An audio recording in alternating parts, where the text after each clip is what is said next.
So today I will talk about a topic that I love to talk about, that is about multilingual education, or bilingual for the parents that want to introduce two languages. So I will start by explaining what is a minority language and what is a majority language. Majority language is the language that is spoken on the country that you live and that is spoken by the people around you. Minority language, on the other side, is the language that your family or only you speak. And usually, that's the language where you have to focus on, because your child will be able to absorb the majority language no matter what. Okay, so let's start with the methods of education for multilingual education. The first one that I'm going to introduce is a very simple one and the most popular one, that is called Opal Method. It's very, very simple. Each one of the parents will introduce the language that they are native to. For example, I'm Portuguese, I will introduce Portuguese. My husband is Japanese, will introduce Japanese language. Yes, so it's really, really simple.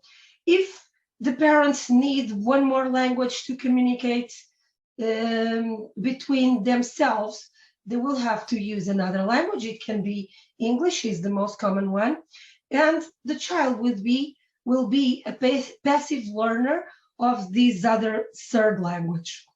Attention that the child will be able to learn actively this third language only if you speak directly with the child in English.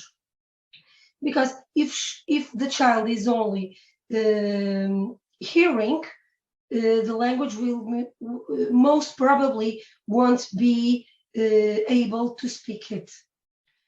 Okay, I know several cases like this, and yes. Okay, so another very valid method is the majority language at home, mostly used by immigrant families living in another country that want to introduce their native language. For example, a Spanish or Mexican family living in USA can use this method. At school, the children will speak only English, American English. At home, only Spanish.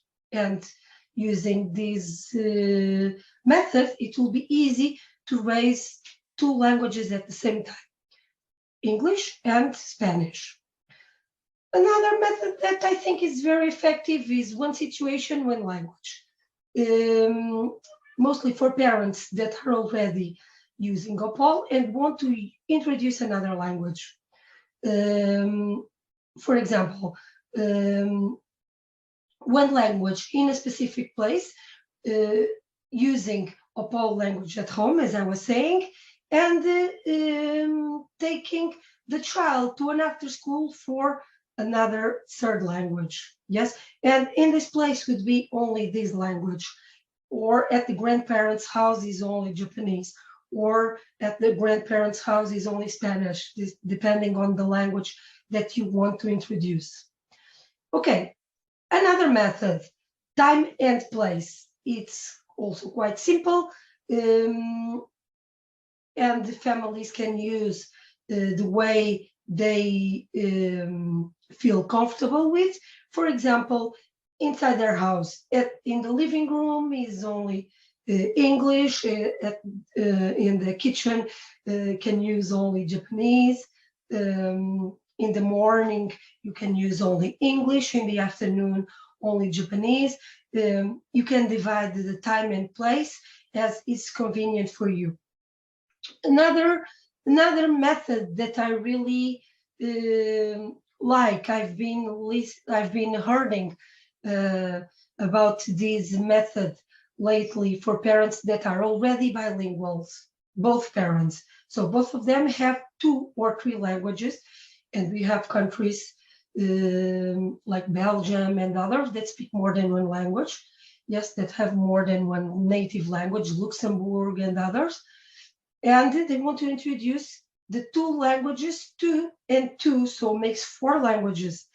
And even if you do a big soup at home, that big language soup, the most fantastic thing is that the child is always able to understand what is what and to learn from that. So even if you mix on the same sentence all those languages, in the future, the child will be able to distinguish. It's very funny. Don't ask me how. Another method that I think is quite effective, mostly for parents that already have introduced one or two or three languages and want to organize their time and introduce one more language. One accessory, one language is very funny. For example, you choose one accessory that represents this country, and when you put on this accessory, you shift to this language. For example, if I use this scarf, I will start speaking in French, let's imagine. Or if I put a hat, I will start speaking in German. I don't speak at all. Okay, but you can understand the idea. Okay, thank you very much and see you next time. Bye-bye.